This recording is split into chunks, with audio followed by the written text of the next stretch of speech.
முதலமைச்சர் பதவி விலகுன்னு சொல்லி எடப்பாடி பழனிசாமி தான் வந்து அத்தனை பேர் ஒரு மிக்க கருத்தோட வந்து சொல்றாங்க. அது நம்ம வந்து திமுக செய்யறதை எப்படி பார்க்கலாம்? அதுதான் சொல்லிட்டு எதுக்கு பண்ணணும் இவங்க ஜெயலலிதாவும் சசிகலாவும் கும்பகோணம் மகாமகத்தில் குடிச்சு 100 பேர் செத்தாங்க, ஜெயலலிதா ரிசைன் பண்ணிட்டாங்க. இவருடைய ஆட்சியிலே கடலூரில் எரிசாராயம் இந்த சாராயம் இந்த விஷ சாராயம் குடிச்சு செத்து போய் ஜெயலலிதா ரிசைன் பண்ணிட்டா. இதெல்லாம் சும்மா அரசியலுக்காக பேசலாம். ரிசைன் பண்ணலாம். இன்னும் வெளிப்படையாக கேட்குறேன். அந்த மித்துநாள் வந்ததே வந்து பாண்டிச்சேரியிலேருந்து தான் வந்து சொல்கிறாங்க. அந்த பாண்டிச்சேரி சிஎம் ரிசைன் பண்ணணும்னு கேட்குற தைரியம் எடப்பாடிக்கு இல்லையே. அங்கேருந்து தான் நீங்கள் வந்தது. அதுவும் நான் ஊடகத்தில் தான் பார்த்தேன், பத்திரிகையில் தான் பார்த்தேன்.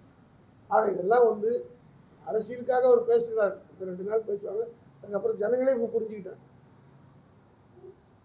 அதே மாதிரி இவ்வளோ பெரிய எத்தனையோ பெரிய நீட் தேர்வில் பெரிய ஊழல் நடந்து அரசாங்கமே வந்து அந்த ஒரு இன்னைக்கு நீக்கிருக்குல்ல, அது செய்த நியாயமாக. அதே போல் தான் தமிழ்நாட்டுடைய முதலமைச்சர் சம்மந்தப்பட்ட காவல்துறை பூண்டோட சஸ்பெண்ட் பண்ணாரா இல்லையா? ஆக ஒரு இன்எஃபெக்டிவாக ஆக்ஷன் எடுக்கலைன்னா கேள்வி கேட்கலாம். ஃப்ரம் டே 1 ஃபஸ்ட் அவர்லேருந்து படிப்படியாக எல்லா நடவடிக்கையும் சீஃப் மினிஸ்டர் எடுத்து வந்திருக்கார். கடந்த காலத்தில் இந்த மாதிரி நடக்கவே இல்லை. சிபிஐ விசாரணை பற்றி பேசுவதற்கு எடப்பாடிக்கு வந்து நோக்கஸ்தம்பி இல்லை. ஏனென்று சொன்னால் அவர் மீது அவர் முதலமைச்சராக இருக்கிற போது செய்த ஊழலுக்காக சென்னை உயர்நீதிமன்றத்தில் வழக்கு திராவிட முன்னேற்ற கழகத்தை சார்பில் நான் தான் தொடர்ந்தேன். அந்த வழக்கு சென்னை உயர்நீதிமன்றம் அரசல்ல நீதிமன்றமே உத்தரவு போடுது சிபிஐ விசாரிக்க வேண்டும் என்று. அதற்கு ஓடோடி சென்று சுப்ரீம் கோர்ட்டில் சிபிஐ விசாரிக்கக்கூடாதுன்னு ஸ்டே வாங்கினவரும் எடப்பாடி தான்.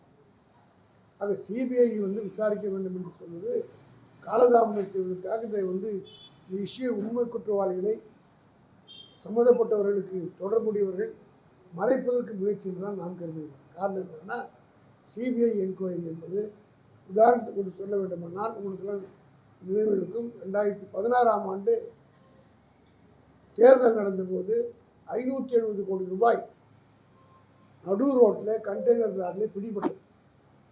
அந்த 570 கோடி ரூபாய் பிடிப்பட்டதை யாருடைய பணம் என்று தெரியாததால் அது வந்து அன்றைக்கு தேர்தல் ஸ்குவாடு பிடிச்சது, எலெக்ஷன் ஸ்குவாடு பிடித்த நேரத்தில் அது வந்து குறிப்பிட்ட ஒரு கட்சிக்கு சொந்தம் என்று என்னை போன்ற ஒரு சந்தேகப்பட்டோம். திமுக சந்தேகப்பட்டது. உடனடியாக அதை விசாரிக்க வேண்டும் என்று நீதிமன்றத்தில் திராவிட முன்னேற்ற கழகத்தின் சார்பில் வழக்கு தொடரப்பட்டது. இதே போல் சென்னை ஹைகோர்ட் சிபிஐ விசாரிக்க வேண்டும் என்று உத்தரவு போட்டது. 2016 நடைபெற்ற நிகழ்ச்சிக்கு 17 உத்தரவு போடப்பட்டு இன்றைக்கு ஏறத்தாழ 8 வருஷம் ஆச்சு.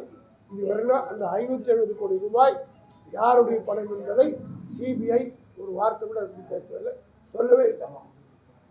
நான் எம்பி ஆனவுடனே 2016 நானும் டிகே சிவம் 4 பேர் தான் நாங்கள் எம்பி இருந்தோம். கனிமொழி தலைமையில் திருச்சி சிவா, நான், டிகே சிவம் 4 பேர் இருந்தோம். உடனடியாக இந்த நீதிமன்ற தீர்ப்பு வந்து ஒரு 6 மாதத்துக்கு பிறகு டைரக்டர் ஜெனரல் ஆஃப் சிபிஐயை நானும் டிகே சிவமும் நேரிலே போய் டெல்லியிலே சந்தித்து supreme court CBI high court Chennai high court உத்தரவு போட்டிருக்கிறது.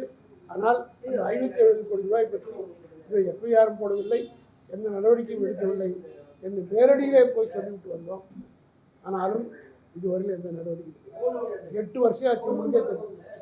570 கோடி ரூபாய், 1 ரூபாய் 2 ரூபாய் இல்லை, 570 கோடி ரூபாய் பணம் யாருடைய பணம் என்பதை இதுவரையிலும் தெரியல. இதுதான் சிபிஐனுடைய என்கொயரி. செய்திகளை உடனுக்குடனும் துல்லியமாகவும் தெரிந்து கொள்ள சப்ஸ்கிரைப் பண்ணுங்க.